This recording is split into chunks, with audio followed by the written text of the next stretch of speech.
Hello guys. Last time हमने structural organisation in plants और animal के बारे में डिस्कशन किया था। इस बार हम डिस्कशन करेंगे ह्यूमन सिस्टम 1 और 2 के बारे में। ठीक है, तो देखेंगे एक एक questions. Which one among the following statement are correct. Ligament के बारे में पूछा, ये क्वेश्चन लास्ट सेक्शन में हुआ था। लिगामेंट्स आर वेरी फ्लेक्सिबल, ये फ्लेक्सिबल होगा। लिगामेंट्स कनेक्ट करेगा मसल्स और बोन्स को, ये भी सही होगा। Ligaments contain very little matrix, यानी या इनके टेंसिबिलिटी ज़्यादा होगा, तो ये भी सही होगा। तो ऑप्शन क्या आएगा? All of this. Which one of the following statement is correct. अब आर्टरीज और वेन के बारे में दिया है। All arteries carries oxygenated blood, all veins carries oxygenated blood except pulmonary artery. All arteries carries oxygenated blood except pulmonary vein, all veins carries oxygenated blood. तो अगर यहाँ पे ऑल ये वर्ड नहीं होता तो आर्टरीज कैरीज ऑक्सीनेटेड ब्लड ये shift ये सही होता, लेकिन यहाँ पे ऑल दिया है तो ये ऑल यहाँ पे होगा एक्सेप्ट पल्मोनरी आर्टरी है। पल्मोनरी आर्टरी ये क्या करेगा? डी ऑक्सीनेटेड ब्लड शिफ्ट करने वाला है। तो अगर हार्ट का हम साइकिल देखेंगे तो हार्ट में दो पार्ट्स होंगे, एक राइट पार्ट और लेफ्ट पार्ट। तो राइट पार्ट जो होगा वो CO2 वाला होगा, यानी डी ऑक्सीनेटेड वाला, ये कर लेंगे CO2 वाला। और लेफ्ट पार्ट ऑक्सीनेटेड ब्लड होगा, और यहाँ पे हम ले लेंगे लंग्स। लंग्स, ठीक है। तो जब ब्लड अगर राइट सेक्टर में होगा हार्ट के, तो ये क्या होगा? डी ऑक्सीनेटेड ब्लड ये शिफ्ट होगा लंग्स की तरफ with the help of artery, with the help of artery. लेकिन लंग्स से जो ऑक्सीनेटेड ब्लड आएगा लेफ्ट साइड में, वो आएगा वेन से, वो आएगा वेन से। तो वेन, अगर टोटल वेन देखे जाए बॉडी में, तो वो डी ऑक्सीनेटेड ब्लड शिफ्ट करने वाले, और आर्टरीज जो होगी वो ऑक्सीनेटेड ब्लड शिफ्ट करने वाली। तो यहाँ पे उल्टा फंडा होगा। यहाँ पे क्या होगा? Arteries D oxygenated blood shift करेगी और वेन ऑक्सीनेटेड ब्लड शिफ्ट करने वाला है। तो अगर हम यहाँ पे आंसर देखें तो accept pulmonary arteries, all arteries carry oxygenated blood, सही है। सारे आर्टरीज ऑक्सीनेटेड ब्लड शिफ्ट करेंगे एक्सेप्ट पल्मोनरी आर्टरी, ये डी ऑक्सीनेटेड ब्लड शिफ्ट करने वाली, ये एक सही होगा। Accept pulmonary vein, all veins carries oxygenated blood, यही गलत दिया है। वेन्स ऑक्सीनेटेड ब्लड शिफ्ट नहीं करेगी, वेन्स क्या करेगी? डी ऑक्सीनेटेड ब्लड शिफ्ट करेगी। तो ये आंसर यहाँ पे गलत होगा। ऑप्शन कौन सा होगा यहाँ पे सही? सी ऑप्शन यहाँ पे सही होने वाला। ध्यान में रखना है, पल्मोनरी आर्टरी और पल्मोनरी वेन ये उल्टा काम करेंगे हार्ट के बारे में। Pulmonary artery D oxygenated blood shift करेगा और पल्मोनरी वेन ऑक्सीजनेटेड ब्लड यहाँ पे शिफ्ट करने वाला है। विच one among the following statement is correct in digest system of living organism. तो करेक्ट स्टेटमेंट कौन सा है? डाइजेस्ट सिस्टम से रिलेटेड होगा। Glucose is broken down into glycerol, glucose is converted into glycogen, glucose is broken down into carbon dioxide and water, protein are broken down into amino acid। तो glucose broken down into glycerol या फिर glycogen, ये दोनों polymers हो गए, यानी जो monosaccharide या फिर डाइसैकेराइड, ये पॉलीसैकेराइड्स। ग्लाइकोजन और ग्लिसरॉल ये क्या हो गए? पॉलीसैकेराइड हो गए। ये ग्लूकोज से बनने वाला है, ये ग्लूकोज से बनेंगे, ग्लूकोज इनसे नहीं बनेगा। यानी ग्लूकोज ब्रेकडाउन होके ग्लिसरॉल में कन्वर्ट नहीं होगा, या फिर ग्लूकोज ग्लाइकोजन में कन्वर्ट नहीं होगा ब्रेकडाउन होके। हाँ, ग्लाइकोजन ब्रेकडाउन होके ग्लूकोज में कन्वर्ट हो सकता है, या फिर ग्लिसरॉल ब्रेकडाउन होके ग्लूकोज में कन्वर्ट हो सकता है। यानी यहाँ पे स्टेटमेंट उल्टे दिए। Glucose is broken down to carbon dioxide and water, तो ऐसा नहीं होगा। ग्लूकोज ये ब्रोकन डाउन कार्बन डाइऑक्साइड और वाटर से नहीं होगा। कार्बन डाइऑक्साइड और वाटर से ग्लूकोज बनेगा, फोटोसिंथेसिस अगर देखेंगे तो इसमें क्या होगा? Carbon dioxide, water, chlorophyll, light, इनकी हेल्प से ग्लूकोज फॉर्म होने वाला है।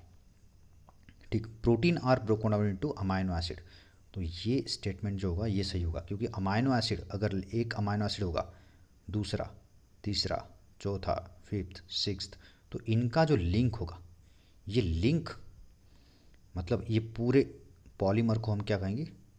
प्रोटीन। तो अगर प्रोटीन को हम ब्रेक करेंगे तो हमें क्या मिलने वाला है? Amino acids. प्रोटीन को अगर ब्रेक करेंगे तो हमें क्या मिलने वाले? Amino acids. तो अमाइनो एसिड प्रोटीन से ब्रेक होके मिलेगा, तो लास्ट ऑप्शन जो होगा ये सही ऑप्शन रहेगा यहाँ पे। तो यहाँ पे अगर देखा जाए, अगर प्रोटीन या फिर अमाइनो एसिड का जब स्ट्रक्चर हम देखेंगे तो ये मोस्टली कार्बन मेन पोजीशन पे होगा, एच, और यहाँ पे जुड़ा होगा एक आर ग्रुप। ये चेंज हो सकता है, यहाँ पे होगा NH2 और यहाँ पे COOH, कार्बोक्सिलिक एसिड और अमाइन एसिड। तो ये दो ग्रुप यहाँ पे होंगे, एक NH2 होगा और एक कार्बोक्सिलिक एसिड होगा। तो जब दूसरे अमाइनो एसिड से जब ये रिएक्ट होगा, बॉन्ड फॉर्म करेगा, तो इसमें से ये OH मॉलिक्यूल निकलेगा और जो दूसरा अमाइनो एसिड होगा जिसको NH2 जॉइंट होगा इस एंड पे, तो ये NH2 में से एक हाइड्रोजन निकलेगा, तो OH प्लस H2 यहाँ पे बाहर निकलने वाला है, यानी वाटर मॉलिक्यूल यहाँ पे क्या होने वाला है? बाहर निकलने वाला है। तो H2O जब बाहर निकलेगा तो बचा रहेगा CONH। तो यहाँ पे CONH ये बॉन्ड फॉर्म होगा, यानी दो अमाइनो एसिड के बीच में, ये एक अमाइनो एसिड और ये दूसरा अमाइनो एसिड, इन दोनों के बीच में कौन सा बॉन्ड फॉर्म होने वाला है? CONH, और इसे पेप्टाइड बॉन्ड भी कहेंगे। इसे पेप्टाइड बॉन्ड भी कहेंगे, यानी प्रोटीन लिंकेज इसे कहेंगे, प्रोटीन ये फॉर्म करेगा। ठीक, लास्ट जो ऑप्शन होगा यहाँ पे डी सही रहेगा। Which one among the following is hardest part of our body? हमारे बॉडी में सबसे हार्ड पार्ट कौन सा होगा? Skull bone of head, head का जो स्कल बोन होगा ये होगा, या फिर थंब नेल, थंब का जो नेल होगा ये होगा, या फिर स्पाइनल वर्टेब्रा, या फिर इनेमल ऑफ टीथ। तो इसमें अगर हार्डेस्ट पार्ट अगर देखा जाए तो ये इनेमल ऑफ टीथ होगा, क्योंकि टीथ पे जो कवरिंग होगा वो सबसे हार्ड कवरिंग होगा हमारे बॉडी में। तो enamel of teeth, nails crore होता रहेगा, स्कल बोन ये इतना हार्ड नहीं रहेगा जितना इनेमल होगा, या फिर स्पाइनल वर्टेब्रा ये भी हार्ड नहीं होगा, ये सारे करोड़ होते जाएंगे। इनेमल भी करोड़ होगा, इनेमल भी करोड़ होगा with the help of bacterial action, लेकिन हार्डेस्ट पार्ट अगर देखा जाए तो ये इनेमल ही होगा। ठीक, इसमें मोस्टली क्या होगा? कैल्शियम और फॉस्फोरस, कैल्शियम और फॉस्फोरस से ये ज़्यादा तरह से बनने वाला है। ठीक, the process of conventional earlobe piercing does not leads to bleeding. Earlobe piercing मतलब छोटे बच्चे जो होते हैं उनको कहा जाता है कि उनके कान में होल किया जाना चाहिए। तो पता नहीं, अगर नहीं किया तो भी चलेगा, दिक्कत नहीं, लेकिन अगर किया तो क्या होगा? और किया तो उसमें से ज़्यादा ब्लड बाहर नहीं निकलता, ब्लीडिंग नहीं होता। क्यों? वही पूछा है, ऐसा क्यों होता है? तो ऑप्शंस दिए, heart does not supply blood to earlobes. ठीक है, ये बोल सकते हैं, लेकिन सप्लाई करता ही नहीं ऐसा नहीं होगा, सप्लाई करेगा लेकिन बहुत कम क्वांटिटी में करेगा। ये सप्लाई करेगा लेकिन बहुत कम क्वांटिटी में करेगा, तो ये ऑप्शन हम थोड़ी देर के लिए वेटिंग पे रखेंगे। Cartilage found in earlobe has lesser blood supply unlike other body parts. हाँ, ये सही है कि ब्लड सप्लाई होगा लेकिन कम होगा। Earlobe consist of dead non dividing tissues, तो ये गलत होगा। अगर ऐसा होता तो ये जो पार्ट है ये पार्ट बहुत हार्ड होता अपना, अनमूवेबल पार्ट होगा, अनफ्लेक्सिबिलिटी ये दिखाता। Needle use for year piercing sterilise, वो तो करना ही पड़ेगा। विदाउट स्टेरिलाइजेशन नीडल पियर्सिंग किसी को करने देना भी नहीं। ठीक, तो लेकिन ये जो स्टेटमेंट है ये सही है, लेकिन इस क्वेश्चन के हिसाब से वो गलत होगा। ये क्वेश्चन और इस स्टेटमेंट का कोई रिलेशन नहीं होगा। तो अगर देखा जाए तो प्रॉपर स्टेटमेंट अगर होगा तो ये बी स्टेटमेंट होगा कि कार्टिलेज फाउंड होगा अपने ईयर लोब में। जो कार्टिलेज फाउंड होगा तो उस पे ब्लड सप्लाई कम क्वांटिटी में मिलेगा वहाँ पे। तो ऑप्शन बी यहाँ पे सही रहेगा। नेक्स्ट अगर देखिए तो the sex of newborn baby is determined by chromosome inherited from the. अब समझिए अगर न्यूबॉर्न बेबी है, जो बच्चा पैदा होने वाला है, उसका अगर सेक्स किस पे डिपेंड होगा, किस जेंडर पे डिपेंड होगा, उसका सेक्स किस जेंडर पे डिपेंड होगा। अगर समझिए फीमेल एक्स एक्स और मेल एक्स वाई, ये दो कंडीशन होगा, ठीक है, ये दोनों ही फर्टिलाइज होने वाले। अगर हम इनके गैमेट सेपरेशन करेंगे एक्स एक्स और एक्स वाई, तो हम देखेंगे कि जेंडर डिटरमाइन करने में कौन सा क्रोमोजोम यहाँ पे ज़्यादा हेल्प करेगा। इसमें जो क्रोमोजोम है ये हेल्प करेगी, या इसमें जो क्रोमोजोम है फादर के बॉडी में जो क्रोमोजोम है ये हेल्प करने वाले। तो ठीक है, देखेंगे हम तो एक्स एक्स अगर ये कंबाइन होगा तो ये होगा, यानी फीमेल फॉर्म होगा, ठीक। अगर ये एक्स और ये वाई कंबाइन होगा तो एक्स वाई यानी मेल यहाँ पे कंबाइन होने वाला है। अगर ये एक्स और ये एक्स एक्स एक्स कंबाइन होगा तो फीमेल फॉर्म होने वाला है, और ये एक्स वाई ये मेल फॉर्म होने वाला है। यानी यहाँ पे अगर ये एक्स, अरे ये एक्स और ये एक्स कंबाइन हुआ तो यहाँ पे क्या होने वाला है, फीमेल बॉडी फॉर्म होने वाला है। अगर ये एक्स और ये एक्स कंबाइन हुआ तो यहाँ पे भी फीमेल बॉडी फॉर्म होने वाला है। तो फीमेल तो फॉर्म हो ही रहा है, लेकिन इसमें डिटरमाइन कौन कर रहा है, क्रोमोसोम वाई। इसमें डिटरमाइन कौन कर रहा है, क्रोमोसोम वाई। ये फ्लक्चुएलिटी यहाँ पे ला रहा है कि मेल यहाँ पे फॉर्म हो सकता है with the help of chromosome Y. तो क्रोमोसोम वाई ये फादर में होगा या फिर मेल बॉडी में होगा। तो अगर हम क्वेश्चन के हिसाब से जाएगी, the sex of newborn baby is determined by the chromosome inherited from the, किससे क्रोमोसोम इनहेरिट होगा कि जिससे सेक्स हम बोल सकते कि डिटरमाइन हो सकता है।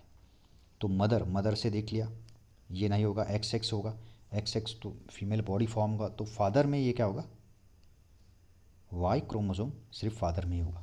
तो वाई क्रोमोसोम ये क्या करेगा, सेक्स डिटरमाइन में हेल्प करेगा। मदर्स मदर या फिर फादर्स फादर ना, सिर्फ फादर यहाँ पे आंसर रहेगा, क्योंकि यही वाई क्रोमोसोम होने वाला है फादर के जर्म सेल्स में।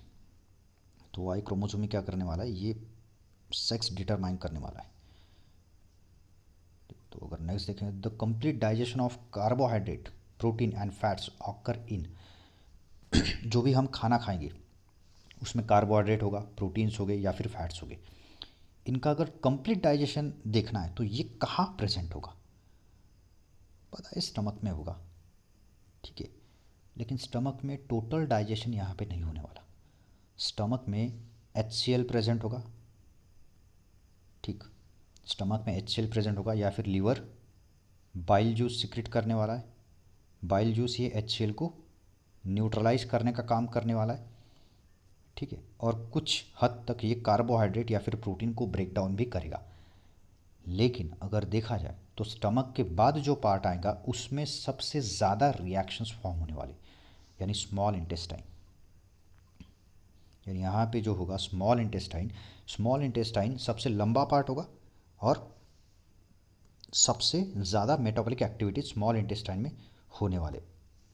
तो अगर देखा जाए तो कार्बोहाइड्रेट प्रोटीन फैट्स इनका टोटल डाइजेशन अगर होगा तो स्टमक लीवर या फिर लार्ज इंटेस्टाइन में नहीं होगा, वो किस में होगा, स्मॉल इंटेस्टाइन में। और स्मॉल इंटेस्टाइन से जब लार्ज इंटेस्टाइन में शिफ्ट होगा तो वो सिर्फ लार्ज इंटेस्टाइन का एक ही काम होगा, वहाँ से सिर्फ क्या करेगा ये, एक तो न्यूट्रिएंट एब्सॉर्ब करेगा या फिर वाटर एब्सॉर्ब करेगा।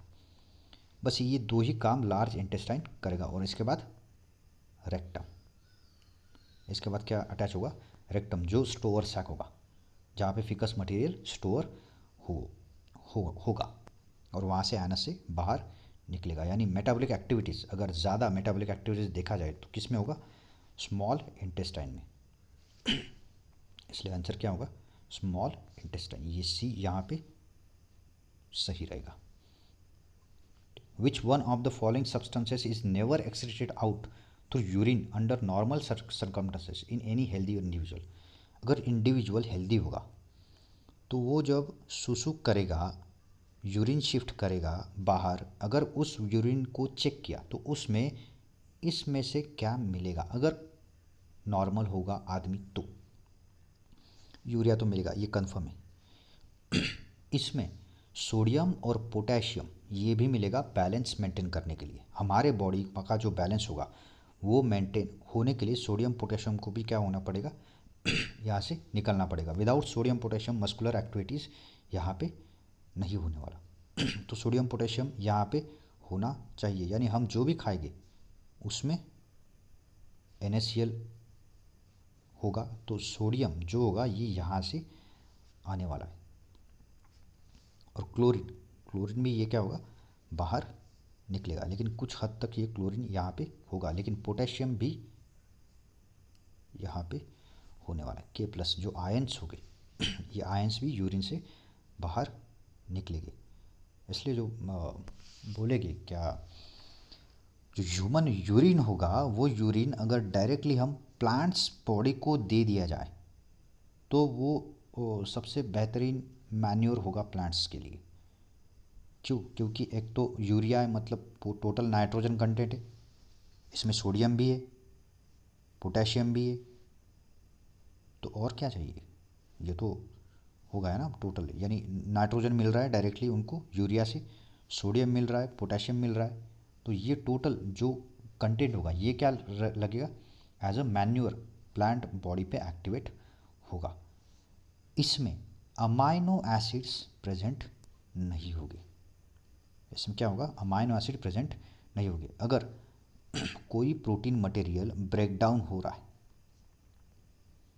तो वो ब्रेक डाउन होगा अमाइनो एसिड्स में, तो वो ब्रेक डाउन होगा अमाइनो एसिड्स में, ये ब्रेक डाउन होने वाला है। तो अमाइनो एसिड में ब्रेक डाउन होगा तो ये अमाइनो एसिड यूरिन से शिफ्ट नहीं होगा, ये सीधा ब्लड में मिक्स होके मेटाबॉलिज्म में टेक पार्ट करेगा।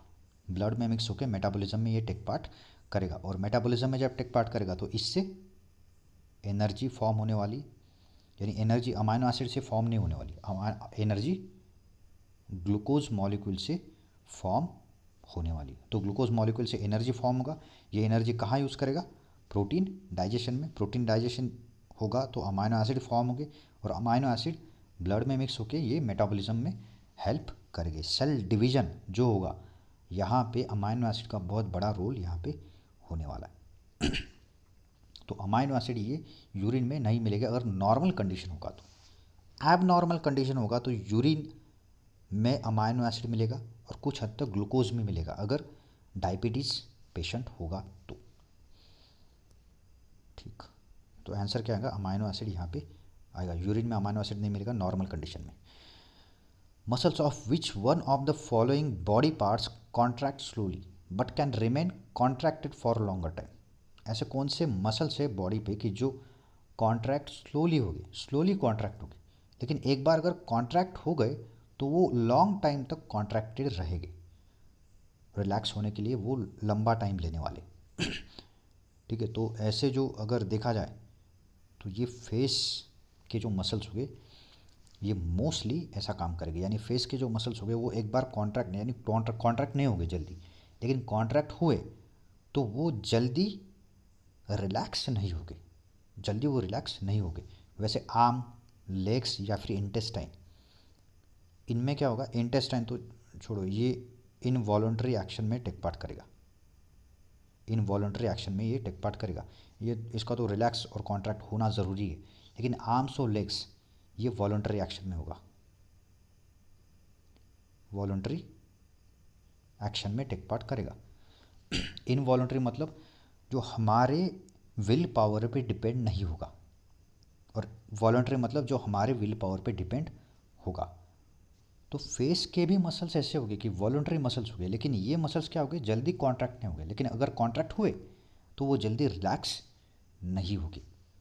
तो अगर देखा जाए तो सही आंसर कौन सा हुआ यहाँ पे, फेस। फेस के जो मसल्स हो गए वो कॉन्ट्रैक्ट जल्दी नहीं होगे, अगर कॉन्ट्रैक्ट हुए तो जल्दी रिलैक्स नहीं होगे। यहाँ पे देखा होगा पैरालिसिस का अगर कोई पेशेंट होगा, पैरालिसिस का कोई पेशेंट होगा तो पैरालिसिस के पेशेंट में अगर ट्रीटमेंट सही ढंग से दिया जाए तो उसके बॉडी के मसल्स जल्दी एक्वायर कर लेते हैं, लेकिन जो यहाँ के मसल्स हैं, मुंह के मसल्स जल्दी अपना पोजीशन ग्रैब नहीं करते, बहुत धीरे धीरे वो अपना पोजीशन ग्रैब करते।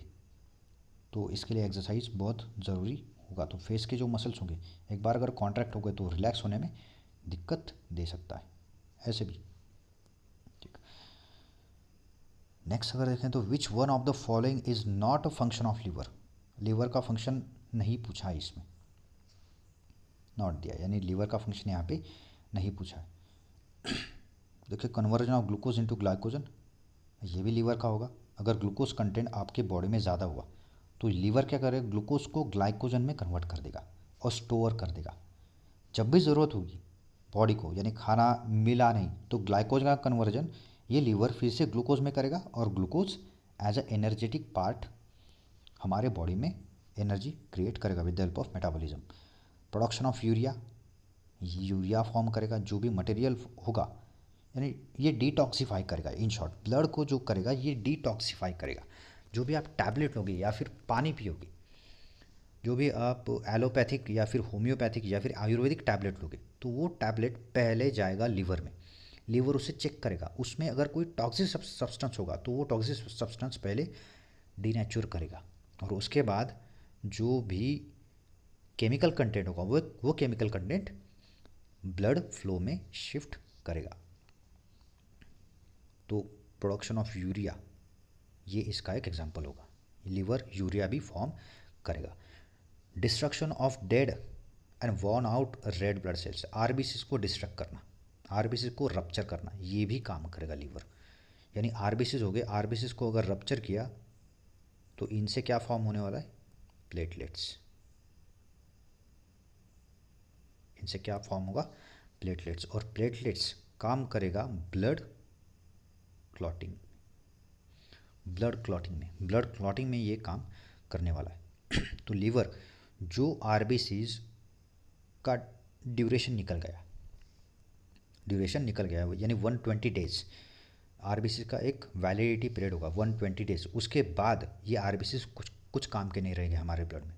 तो ये वैसे ही रहने से बेहतर ये लीवर में जाएंगे, लीवर इन्हें ब्रेक डाउन करेगा और फिर से ब्लड सप्लाई में शिफ्ट करेगा प्लेटलेट्स के हिसाब से। ठीक, तो ये भी लीवर फंक्शन करेगा, यानी ए बी सी जो दिया ये सारे फंक्शन लीवर करेगा। तो यहाँ पे absorption of food and excess water from the undigested food, तो ये जो फंक्शन होगा ये लीवर का नहीं है, ये फंक्शन डाइजेस्टिव सिस्टम का होगा, ये फंक्शन डाइजेस्टिव सिस्टम का फंक्शन होगा। Absorption of food and excess water from undigested food, अगर प्रॉपरली देखा जाए तो ये लार्ज इंटेस्टाइन का काम होगा। ये क्या होगा, लार्ज इंटेस्टाइन का यहाँ पे काम होने वाला है। तो लीवर इसमें टेक पार्ट नहीं करेगा। तो सही आंसर अगर देखा जाए तो यहाँ पे क्या होगा, डी। यहाँ पे डी ये सही आंसर होगा। विच one of the following is not a part of female reproductive system, इसमें से फीमेल रिप्रोडक्टिव सिस्टम कौन सा नहीं है। फैलोपियन ट्यूब ये भी होगा। अगर फीमेल रिप्रोडक्टिव सिस्टम का अगर डायग्राम देखेंगे तो यहाँ पे फिम्बरी होगा, यहाँ पे यूटेरस होगा, यहाँ पे दूसरा फिम्बरी होगा कि जिसको ओवरी अटैच होगा, और ये सेक्टर यहाँ पे जॉइंट होगा। और इसके बाद नीचे वजाइना और सर्विक्स, वजाइना और सर्विक्स, यानी वजाइना और सर्विक्स ये फीमेल रिप्रोडक्टिव के पार्ट हो गए। और अगर नेक्स्ट ऑप्शन देखा जाए फैलोपियन ट्यूब, ये जो ट्यूब होगा इसे क्या कहेंगे, फैलोपियन ट्यूब। कि ये जो भी ओवा फॉर्म होने वाला है ये ओवा को शिफ्ट करने का काम यहाँ पे करेगा यूटेरस तक, ओवा को शिफ्ट करने का काम यूटेरस तक ये करेगा। यूटेरस, जब ये ओवा यूटेरस में आएगा, अगर ओवा फर्टिलाइज हुआ तो यूटेरस में एंजियोजेनेसिस होगा, और एंजियोजेनेसिस जब होगा तो ये जाइगोट, हम जाइगोट बोलेंगे अगर फर्टिलाइज हुआ तो जाइगोट यहाँ पे अकोमुलेट होगा और प्रेगनेंसी पॉजिटिव रहेगा। अगर वहाँ पे स्पर्म ने एंट्री नहीं किया और फर्टिलाइज नहीं हुआ, तो ये एंजियोजेनेसिस होगा यहाँ पे। लेकिन जैसे ये ओवा आएगा तो यहाँ पे अटैच नहीं होगा, ओवा सीधा बाहर निकल जाएगा। लेकिन जैसे बाहर निकलेगा वो सारा ये जो एंजियोजेनेसिस हुआ यानी फॉर्मेशन ऑफ ब्लड वेसल्स जो फॉर्म हुए वो सारे रप्चर हो गए with the help of acids. ये एसिड डेवलप करेगा एक्टोडम, ये जो इसका यूटेरस का आउटर वॉल है, ये एसिड प्रोड्यूस करेगा। और एसिड प्रोड्यूस करेगा तो ये जो ब्लड वेसल्स फॉर्म है, ये ब्लड वेसल्स ब्रेक होके सारा ब्लीडिंग यहाँ से निकलेगा, सारा ब्लीडिंग यहाँ से निकलेगा। उसे हम क्या कहेंगे? Menstrual cycle. उसे क्या कहेंगे? Menstrual cycle. तो यहाँ पे अगर देखा जाए तो फैलोपियन ट्यूब है, यहाँ पे ये वाला फैलोपियन ट्यूब है, सर्विक्स है और वजाइना है।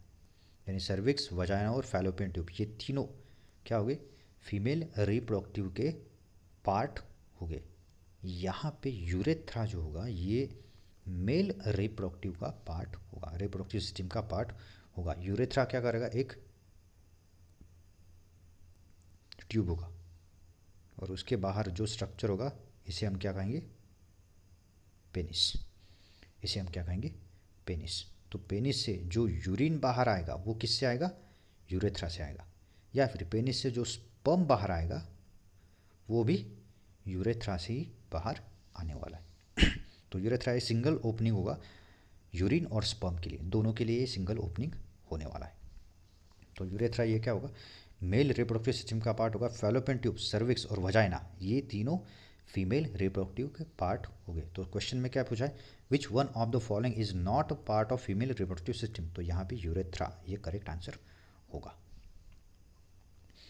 Energy essential for the continuity of life, सही है। एनर्जी इंपॉर्टेंट है लाइफ को मेंटेन रखने के लिए। Energy is obtain by which one of the following events? इसमें से कौन से इवेंट्स एनर्जी फॉर्म करेगा? तो मेटाबॉलिज्म, फैगोसाइटोसिस, फोटो रेस्पिरेशन या फिर डिकम्पोजिशन यहाँ पे दिया है। तो एक एक ऑप्शन देखेंगे सीधा। यहाँ पे अगर मेटाबॉलिज्म देखा तो मेटाबॉलिज्म मतलब क्या होगा? Total sum of chemical reaction inside the body which form energy. ऐसे केमिकल रिएक्शंस कि जो एनर्जी फॉर्म करेंगे बॉडी में, ठीक, ये एक सही हो सकता है मेटाबॉलिज्म। फैगोसाइटोसिस अगर कहेंगे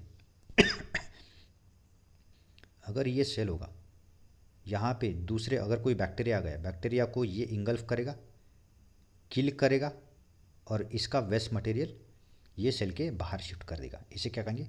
फैगोसाइटोसिस। ये एनर्जी प्रोड्यूस कर रहा है लेकिन सिर्फ सेल के लिए कर रहा है। एनर्जी प्रोड्यूस कर रहा है लेकिन सिर्फ सेल के लिए कर रहा है, पूरी लाइफ के लिए नहीं कर रहा है। फोटो रेस्पिरेशन यानी ये फैगोसाइटोसिस ये सारे सेल करेंगे ऐसा नहीं है, ये कुछ ही सेल्स हो गए जैसे WBC, ये फैगोसाइटोसिस करने वाले। फोटो रेस्पिरेशन मतलब रेस्पिरेशन करना विद हेल्प ऑफ लाइट, यानी लाइट से ये क्या करेगा? ग्लूकोज फॉर्म करेगा और रेस्पिरेशन से इस ग्लूकोज को ब्रेक डाउन करेगा, यानी ऑक्सीजन ये ग्रैब करेगा और ऑक्सीजन से इस ग्लूकोज को ब्रेक डाउन करेगा। जब ग्लूकोज ब्रेक डाउन होगा तो ये एनर्जी फॉर्म करने वाला है। लेकिन ये फोटो रेस्पिरेशन ये एक मैकेनिज्म हो गया, फोटो रेस्पिरेशन ये एक मैकेनिज्म हो गया। जो भी हम फोटो रेस्पिरेशन के अंडर देखने वाले ये सारे क्या है? मेटाबॉलिक रिएक्शंस, ये सारे मेटाबॉलिक रिएक्शंस है। डिकम्पोजिशन मतलब जो भी कंपोजिशन होगा सेल का या बॉडी का उसे डिकम्पोज करना, यानी अगर बॉन्डिंग होगी कोई ये बॉडी पार्ट्स होगा इसके डिकम्पोजिशन करना, मतलब स्मॉल फॉर्म में इसको डिकम्पोज करना। अब डिकम्पोज करेंगे तो इसमें जो बॉन्ड होंगे वो ब्रेक होंगे, ये फॉर्म होगा एलिमेंटल कंडीशन में, ये फॉर्म होगा एलिमेंटल कंडीशन में। कार्बन, नाइट्रोजन, हाइड्रोजन, ऑक्सीजन ये रिलीज हो गए वहाँ से, उसे क्या कहेंगे? डीकम्पोजिशन। तो डीकम्पोजिशन ये एलिमेंट को साइकिल में शिफ्ट करने वाला है। डीकम्पोजिशन एलिमेंट को साइकिल में शिफ्ट करने वाला है। फैगोसाइटोसिस एनर्जी फॉर्म करेगा, लेकिन पर्टिकुलर सेल के लिए एनर्जी फॉर्म करेगा। फोटो रेस्पिरेशन ये मैकेनिज्म होगा जहाँ पे ग्लूकोज अंदर आएगा और ऑक्सीजन उसे ब्रेक डाउन करेगा। मेटाबॉलिज्म ये प्रॉपर आंसर होगा। मेटाबॉलिज्म में क्या होगा, जितने भी रिएक्शंस हो रहे वो सारे रिएक्शंस एनर्जी प्रोडक्शन के लिए हो गए, वो क्या हुआ, मेटाबॉलिज्म। तो यहाँ पे ऐसे इवेंट्स हो गए कि जो एनर्जी प्रोड्यूस करेंगे वो कौन से हो गए, मेटाबॉलिज्म। सही आंसर भी क्या होगा, मेटाबॉलिज्म में होगा। Perspiration cool the body because, perspiration cools the body because, अब परस्पिरेशन मतलब क्या, परस्पिरेशन मतलब पसीना आना, परस्पिरेशन मतलब क्या होगा, पसीना आना। तो पसीना जब आता है तो बॉडी कूल रहता है, क्यों, तो यहाँ पे ऑप्शन दिए, the presence of water on the skin is cooling, जो स्किन पे वाटर होगा वो कूल करेगा स्किन को। Evaporation require latent heat, water has high specific heat, water is poor conductor of heat. तो यहाँ पे presence of water on the skin is cooling, जो वाटर बॉडी पे होगा वो स्किन को कूल करेगा, लेकिन स्वेट के बारे में कुछ नहीं है, यानी ये वाटर बाहर से भी आ सकता है। तो ये ऑप्शन यहाँ पे क्या होगा, ये गलत हो जाएगा।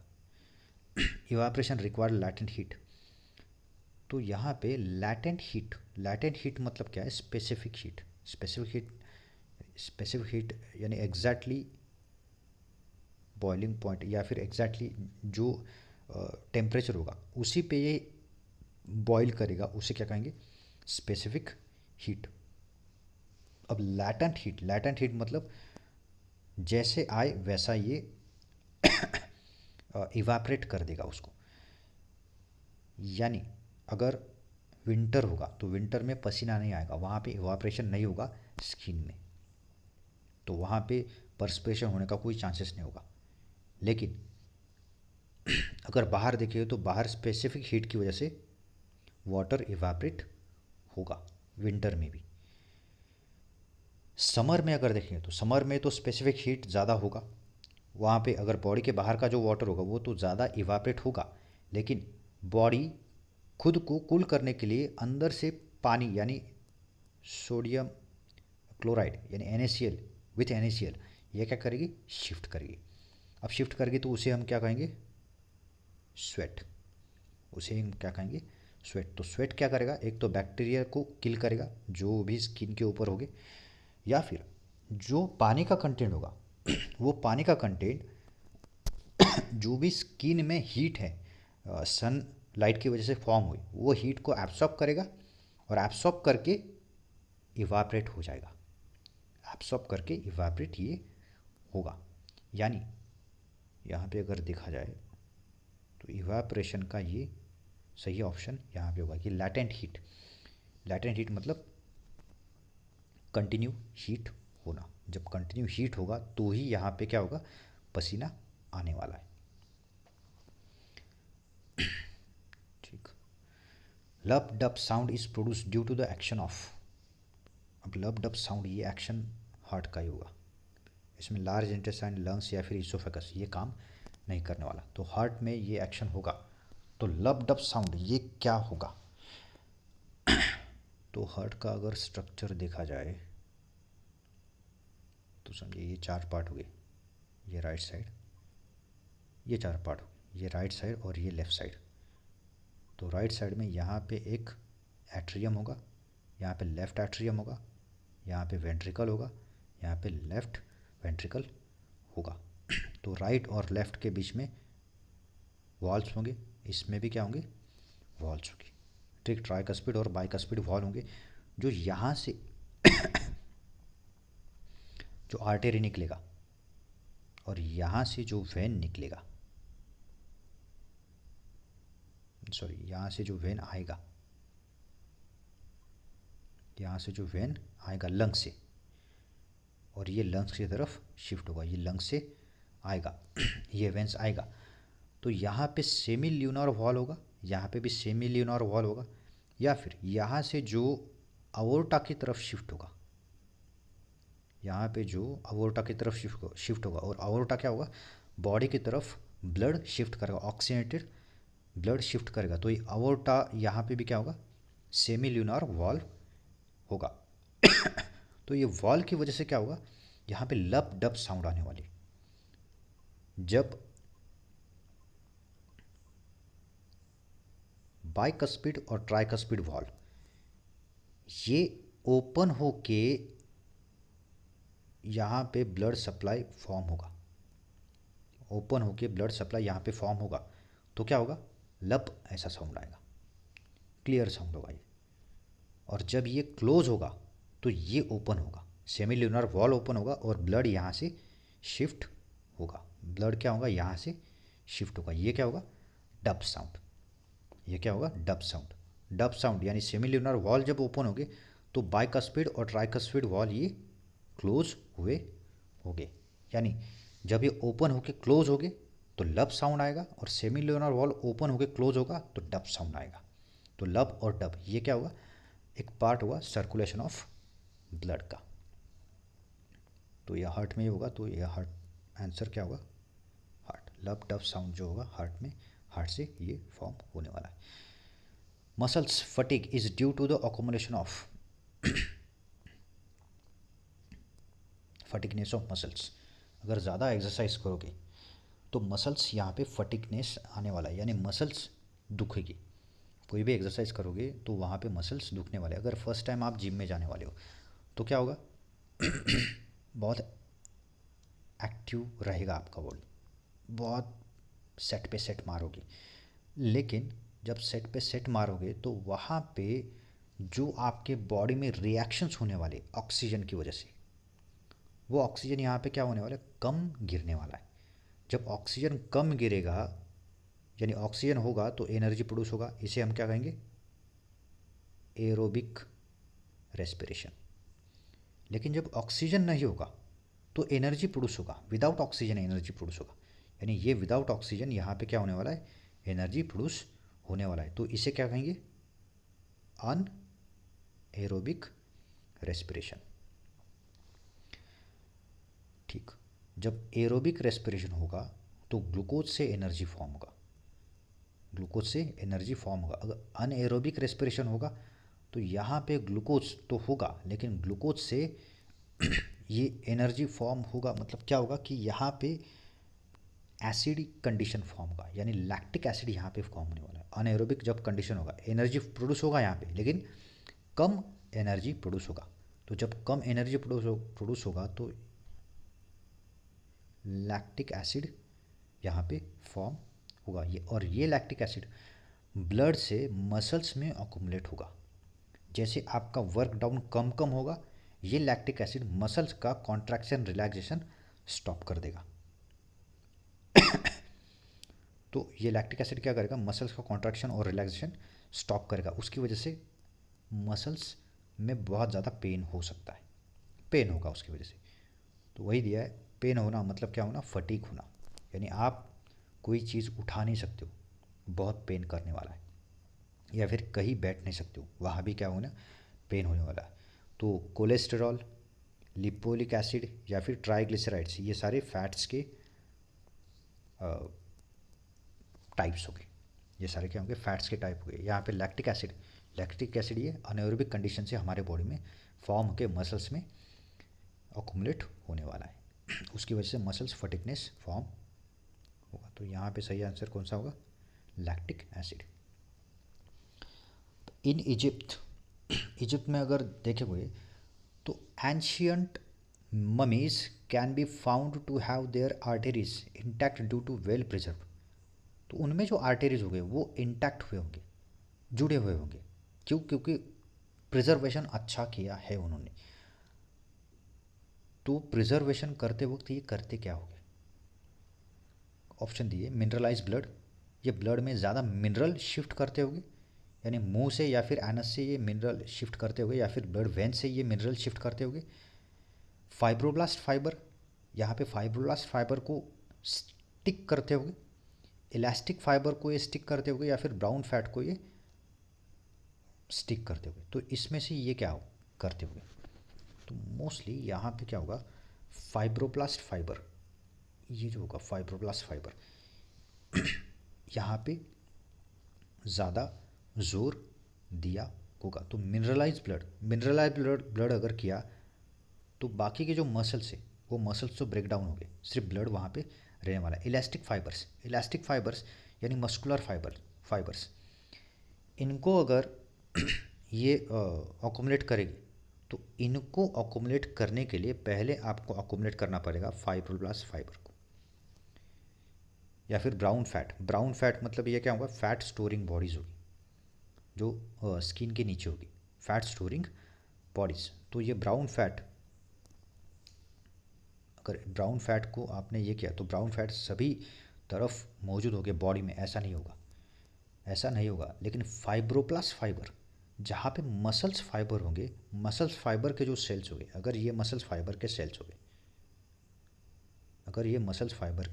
सेल्स हो गए तो फाइब्रोब्लास्ट फाइबर ये क्या करेगा, इनका टेंसिबिलिटी बढ़ाने के लिए जो इंटरसेल्यूलर स्पेस है इसमें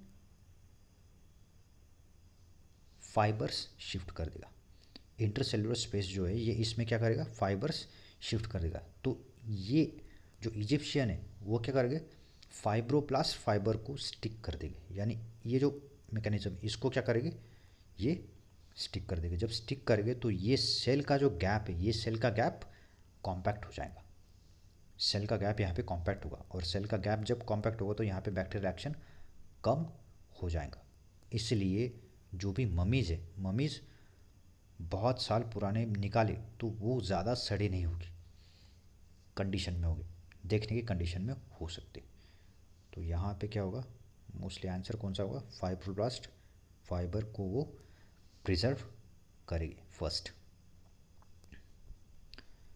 ठीक, ह्यूमन सिस्टम फर्स्ट के इतने क्वेश्चंस थे। अब ह्यूमन सिस्टम अगर सेकंड देखा जाए तो ध्यान में रखिए, बायो अड्डा ये जो चैनल है इसे आप सब्सक्राइब ज़रूर कीजिएगा। तो देखेंगे questions. Consider the following statement, hypermetropia is defect of vision in which. अब हाइपरमेट्रोपिया यहाँ पे दो कंडीशन होगी या फिर तीन कंडीशन होगी, एक तो हाइपरमेट्रोपिया होगा, या फिर मायोपिया होगा, या फिर प्रिस्बायोपिया होगा। प्रिस्बायोपिया, ठीक। मायोपिया या फिर हाइपरमेट्रोपिया मतलब लॉन्ग साइटनेस, यानी दूर का दिखने वाला है। हाइपरमेट्रोपिया में क्या होगा, दूर का दिखने वाला है, और मायोपिया में दूर का नहीं दिखने वाला है, यानी नज़दीक का दिखने वाला है। यहाँ पे नज़दीक का दिखेगा तो इसे क्या कहेंगे, शॉर्ट साइटनेस। और हाइपरमेट्रोपिया में दूर का नहीं दिखने वाला, इसलिए ये क्या होगा,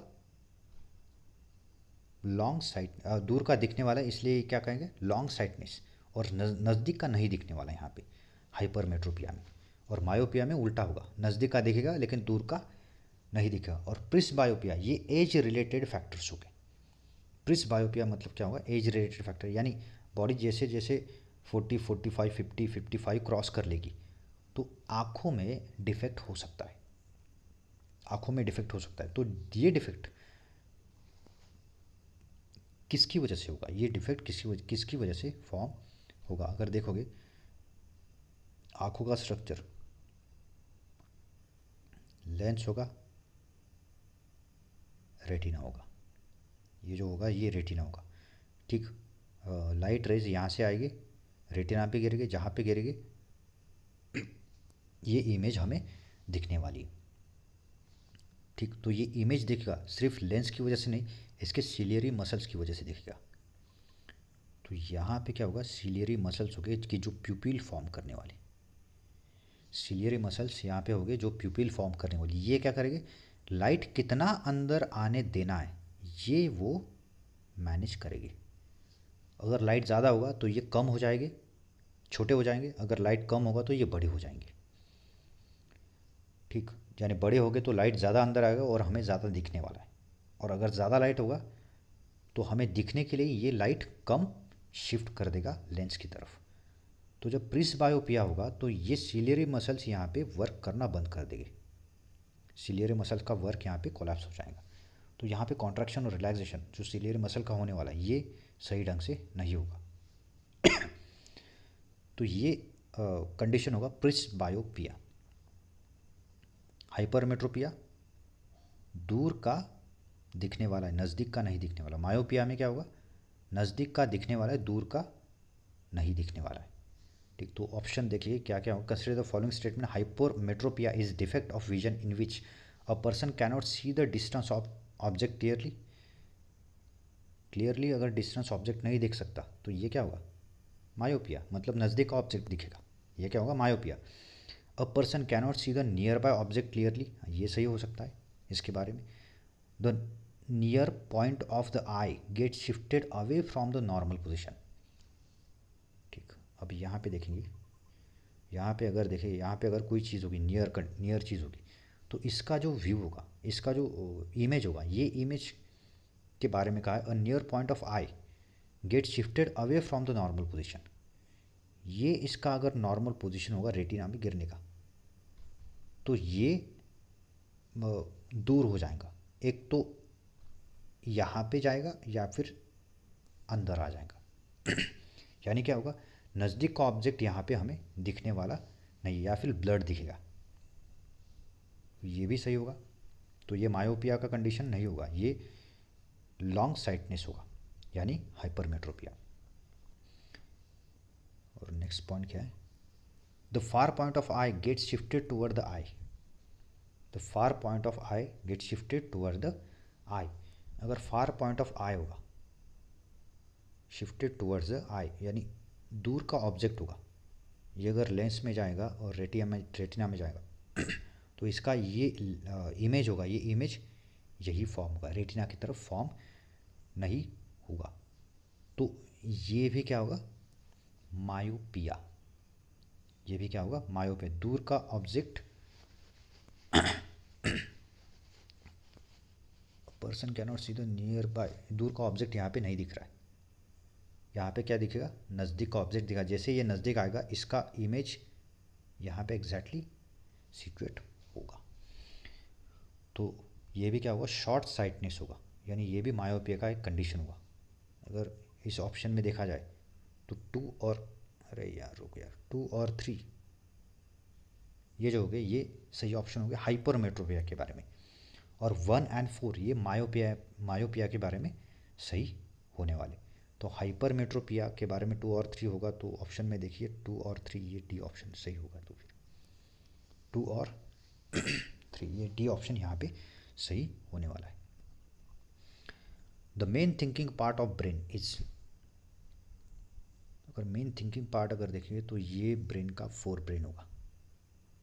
ठीक, यानी हम जो भी सुनेंगे, जो भी ग्रैप करेंगे, जो भी एनवायरनमेंट से हम लेंगे, या फिर कोई भी चीज़ मैथमेटिकल सॉल्यूशंस, वो सॉल्व करने का काम कौन करेगा, फोर ब्रेन। वो सॉल्व करने का काम कौन करेगा, थिंकिंग एक्टिविटीज जो भी फॉर्म होने वाली वो फोर ब्रेन में होने वाली है। मिड ब्रेन में जो हम देखें मिड ब्रेन, तो मिड ब्रेन में ये क्या होगा, विजन या फिर हियरिंग, विजन या फिर हियर, इन दोनों का यहाँ पे काम होने वाला है मिड ब्रेन में। अगर हिंड ब्रेन देखेंगे, हिंड ब्रेन, तो हिंड ब्रेन में मोस्टली इनवॉलंटरी एक्शंस हो गए, मस्कुलर इनवॉलंटरी एक्शन, यानी डाइजेशन, हार्ट बीट मैनेज करना, या फिर पेरिस्टाल्टिक मूवमेंट फॉर्म करना, ये सारे जो एक्शन हो गए ये हिंड ब्रेन कैप्चर करने वाला है। इनवॉलंटरी एक्शन इसमें होगा, इनवॉलंटरी एक्शन यानी रेस्पिरेशन, सर्कुलेशन, ये जो एक्शंस हो गए ये हिंड ब्रेन मैनेज करेगा। हाइपोथैलेमस, हाइपोथैलेमस, ये हाइपोथैलेमस क्या करेगा, हाइपोथैलेमस का पोजीशन अगर देखा जाए तो ये मिड ब्रेन के नज़दीक में होगा, ये मिड ब्रेन के नज़दीक में होगा जहाँ पे पिट्यूटरी ग्लैंड अटैच होगा। पिट्यूटरी ग्लैंड के ऊपर का जो पार्ट होगा, ये वाला पार्ट, ये क्या होगा, हाइपोथैलेमस। तो हाइपोथैलेमस पिट्यूटरी ग्लैंड को कितना हार्मोन सिक्रीट करना है ये मैनेज कौन करेगा, हाइपोथैलेमस। कि पिट्यूटरी ग्लैंड ने कितने हार्मोन सिक्रीट करने, कितने क्वांटिटी में हार्मोन सिक्रीट करना है, वो मैनेज करने वाला है हाइपोथैलेमस। तो अगर क्वेश्चन में पूछा गया थिंकिंग पार्ट कौन सा है, तो थिंकिंग पार्ट फोर ब्रेन होगा। थिंकिंग पार्ट कौन सा होगा, फोर ब्रेन। लेकिन मिड ब्रेन, हिंड ब्रेन या फिर हाइपोथैलेमस, इनके भी पार्ट आपको ध्यान में रखना, इनका भी पार्ट, इनका भी फंक्शन आपको देखना है। नेक्स्ट अगर देखें तो presbyopia is a visual effect cause by, अभी ये अभी बताया था फर्स्ट क्वेश्चन में, सेकंड में, कि मायोपिया, हाइपरमेट्रोपिया या फिर प्रिस्बायोपिया। तो प्रिस्बायोपिया ये जो होगा ये किसकी वजह से होगा? इलांगुएशन ऑफ आई बॉल, नहीं इसकी वजह से नहीं होगा। Shorting curvature of eye lens, lens में ये डिफेक्ट नहीं होगा, ये भी नहीं होगा। वीकनिंग ऑफ सिलेरी मसल्स, ये हो सकता है। और gradually increase flexibility of I, flexibility वो आई की वजह से भी नहीं होगी। ये सिलेरी मसल जो जो बताए, लेंस होगा, लेंस के ऊपर जो मसल्स होंगे वो क्या होंगे? सिलेरी मसल्स, जो लाइट का क्वांटिटी, सॉरी क्वालिटी, लाइट का क्वालिटी ये मैनेज, सॉरी क्वांटिटी ये मैनेज करेगी। ठीक है, कितना क्वांटिटी में लाइट अंदर जाना चाहिए, ठीक, तो ये मैनेज करेगी। देखा होगा कभी अगर किसी को मुर्दा जाहिर करना है, कोई एक बॉडी आपके सामने पड़ी होगी, तो आप इसे मुर्दा जाहिर करना, अगर नाक पे हाथ लगाओगे तो इतना ज़्यादा समझेगा नहीं, पल्स पे हाथ लगाओगे तो भी क्या होगा? फ्लक्चुएट होगा। लेकिन अगर आँख खोल के उसके आँख में अगर बैटरी मारोगे, उसके आँख में अगर बैटरी मारोगे और ये प्यूपिल अगर कम हो गया, पहले ज़्यादा होगा, अगर कम हो गया तो समझिए इसमें जान है, इसमें जान प्रेजेंट है। लेकिन जो प्यूपिल है उसका पोजीशन अगर स्टैग्नेंट ही हुआ तो वो मर गया, वो डेड है, ये आप कन्फर्मली बता सकते हो। ठीक, नेक्स्ट अगर देखें तो which one of the following is not a part of nerves, nerves से रिलेटेड कौन सा इसमें से पार्ट नहीं होगा? तो एक्सॉन, श्वान सेल्स या फिर स्मूथ मसल्स, ये नर्व के पार्ट हुए। ठीक, कनेक्टिव टिश्यू, कनेक्टिव टिश्यू, सिर्फ ये कनेक्टिव टिश्यू नर्व का पार्ट नहीं होगा, ये दूसरे टिश्यूज फॉर्म होगी। लेकिन नर्व सेल का जो भी पार्ट होगा वो एक्सॉन, श्वान सेल और स्मूथ मसल्स होगी। अगर यहाँ पे हम स्ट्रक्चर देखेंगे तो ये ऐसा स्ट्रक्चर होगा, डेंड्राइट्स हो गए यहाँ पे डेंड्राइट्स हो गए, ये एक्सॉन होगा और एक्सॉन में डेंड्रिकल्स हो गए। अब एक्सॉन में क्या होंगे? यहाँ पे डेंड्रिकल्स हो गए। इसके ऊपर शीथ होगा, इसके ऊपर क्या होगा? शीथ प्रेजेंट होगा। तो ये क्या होगा? स्मूथ मस्कुलर शीथ, इसमें क्या होगा? स्मूथ मस्कुलर शीथ, और इसमें कुछ हद तक न्यूक्लियस भी होगा, तो इसे क्या कहेंगे? श्वान सेल, इन्हें क्या कहेंगे? Schwann cell. और स्मूथ मसल्स मतलब ये आउटर कवरिंग जो होगा, प्रोटेक्ट करेगा, एक्सॉन को प्रोटेक्ट करेगा, वो क्या होगा? Outer covering smooth muscles. और एक्सॉन ये अंदर वाला पार्ट, लंबा वाला पार्ट, ये क्या होगा? एक्सॉन। तो ये नर्व सेल के पार्ट हो गए। कनेक्टिव टिश्यू ये इसका पार्ट नहीं होगा। कनेक्टिव टिश्यू में epithelial, blood cells, muscular cells, nerve cells भी आएंगे कनेक्टिव टिश्यू में, लेकिन ये कनेक्टिव टिश्यू एक बड़ा हब होगा, कनेक्टिव टिश्यू ये बड़ा हब होगा, टिश्यू होगा, ये सेल का पार्ट नहीं होगा। ठीक, तो यहाँ पे आंसर कौन सा आएगा? Connective tissue. अगर नॉट पूछा है तो आंसर यहाँ पे कनेक्टिव टिश्यू आने वाला है। ठीक, नेक्स्ट अगर देखें, which endocrine gland requires iodine to synthesise a particular hormone whose deficiency में कॉज गॉइटर डिसीज। अब ऐसे कौन से ग्लैंड है कि जो जिसको आयोडीन लगेगा एक पर्टिकुलर हार्मोन सिक्रेट करने के लिए, और उस हार्मोन का अगर डिफिशियंसी हुआ तो गॉइटर डिसीज भी हो सकता है। ऐसा कौन सा ग्लैंड यहाँ पे प्रेजेंट हुआ? तो गॉइटर डिसीज मतलब जो गले में यहाँ पे प्रेजेंट होगा, यहाँ पे बल्जीनेस आएगा, उसे क्या कहेंगे? गॉइटर। अगर गॉइटर वहाँ पे आ रहा है तो वहाँ पे एक स्पेसिफिक ग्लैंड प्रेजेंट होगी, उसमें स्वेलिंग आने वाला है। तो वो स्वेलिंग किसकी वजह से आएगा? कि वहाँ पे आयोडीन कंटेंट मिला नहीं है। जब प्रॉपर आयोडीन वहाँ पे मिलेगा तो आयोडीन क्या करेगा?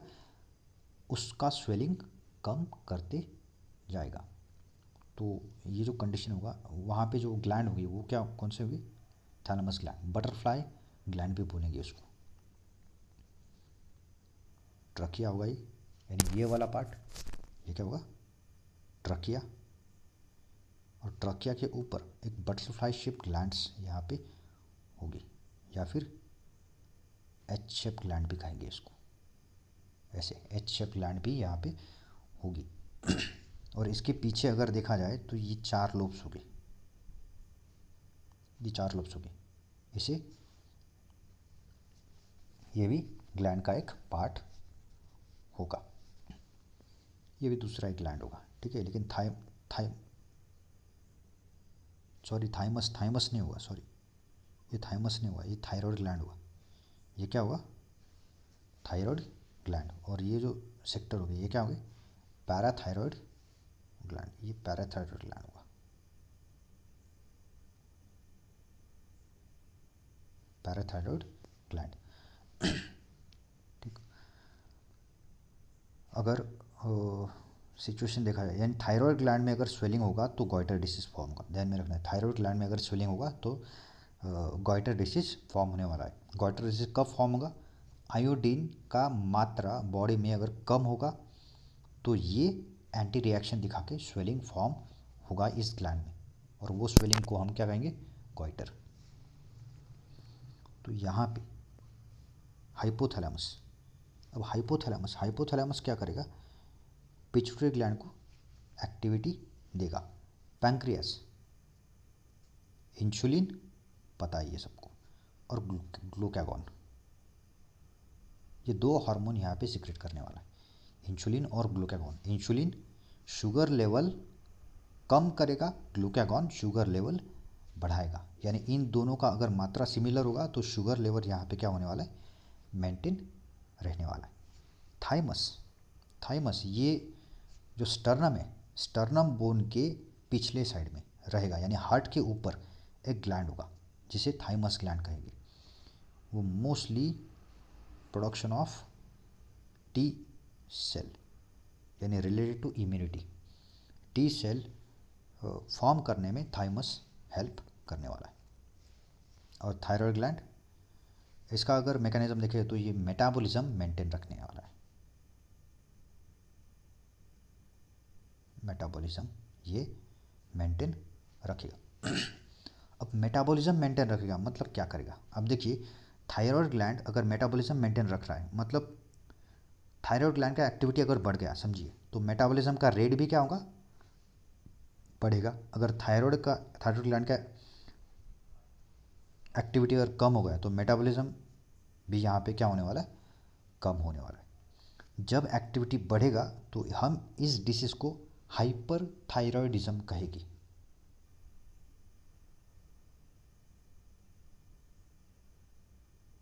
हाइपर थायराइडिज्म, ठीक, हाइपर, ध्यान में रखना, हाइपर थायराइडिज्म। और जब इसका एक्टिविटी कम होगा तो हम इसे हाइपो थायराइडिज्म कहेंगे। हम इसे क्या कहेंगे, हाइपो थायराइडिज्म। तो जब ये बढ़ेगा एक्टिविटी, यानी आप कितना भी खाना खाओगे वो झट से पच जाएगा, झट से डाइजेस्ट हो जाएगा। तो डाइजेस्ट होगा तो टूल्स का क्वांटिटी, जो फीसेस आपके एनएस से बाहर निकलने वाले हैं वो भी बहुत जल्दी जल्दी बाहर निकलेगा, यानी मेटाबॉलिक रेट ये इतना ज़्यादा बढ़ा देगा कि बीएमआर रेट यहाँ पे बढ़ जाएगा, हार्ट बीट बढ़ जाएंगे, आपके आँखों के पल्स बढ़ जाएंगे, यानी फैट यहाँ पे नहीं होने वाला। आपको हमेशा कुछ ना कुछ खाते रहना पड़ेगा हाइपरथायरॉयडिज्म में। तो ये मेटाबॉलिक रेट एक्टिवेट कर देगा, बढ़ जाएगा किसकी वजह से बढ़ जाएगा, थायराइड ग्लैंड की इम्प्योरिटीज़ की वजह से। अगर थायराइड ग्लैंड में एक्टिविटी कम हो गया तो इसे क्या कहेंगे, हाइपोथायरॉयडिज्म। इसमें मेटाबॉलिज्म स्लो डाउन हो जाएगा। अब स्लो डाउन हो जाएगा तो आप थोड़ा भी खाओगे तो वो पचेगा, पूरा डाइजेस्ट होगा, सारा सही रहेगा, लेकिन जो ग्लूकोज कंटेंट है वो ग्लूकोज कंटेंट एनर्जी में कन्वर्ट बहुत कम होगा। उस ग्लूकोज कंटेंट का कन्वर्जन फैट्स में ज़्यादा होगा। यानी हाइपरथायरॉयडिज्म अगर देखोगे तो इसमें वेट के बारे में अगर देखा जाए वेट के बारे में देखा जाए तो वेट यहाँ पे कम होगा और यहाँ पे वेट बढ़ेगा, यानी आदमी फैटीनेस होगा हाइपोथायराइडिज्म में और पतला होगा हाइपर थायराइडिज्म में। तो ये दोनों डिसीजेबल कंडीशन यहाँ पे हो सकता है इस कंडीशन में। ठीक है, अगर नेक्स्ट देखें तो ठीक है इतना ही था। प्रीवियस ईयर क्वेश्चंस जो थे वो इतने ही थे। अगर इन क्वेश्चन में अगर कोई प्रॉब्लम होगा तो कमेंट कीजिएगा, पसंद आए तो लाइक कीजिएगा बायो अड्डा, ठीक, पसंद आए तो लाइक कीजिएगा और अपने जो भी ग्रुप है उसमें शेयर ज़रूर कीजिएगा पसंद आए तो। अगर आपको समझ रहा है, अगर कोई भी दिक्कत होगा तो प्लीज़ और प्लीज़ कमेंट कीजिएगा, ठीक। और सब्सक्राइब करना ना भूलिए, सब्सक्राइब ज़रूर करना है। Thank you.